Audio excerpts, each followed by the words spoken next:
అయ్యో పాపమని ఆపదలో ఉన్న వారికి అప్పిచ్చి ఆదుకుంటున్నారా?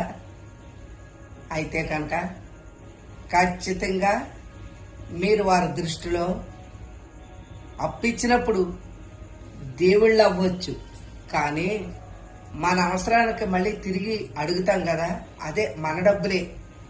అప్పుడు మట్టుగా ఖచ్చితంగా మీరు వారి దృష్టిలో దెయ్యాలే. ఆదుకున్నప్పుడు దేవుళ్ళైన వాళ్ళని అడిగినప్పుడు దెయ్యాలు అవుతాము. తిన్నంతసేపు ఇస్త్రాకు అంటారు, తినేసాక పారేయటానికి ఎంగిలాకు అంటారు. అది అవసరానికి ఆదుకున్నప్పుడు దేవుళ్ళవి, తిరిగి తీసుకున్నప్పుడు దెయ్యాలు. ఇవ్వటం ఎందుకు?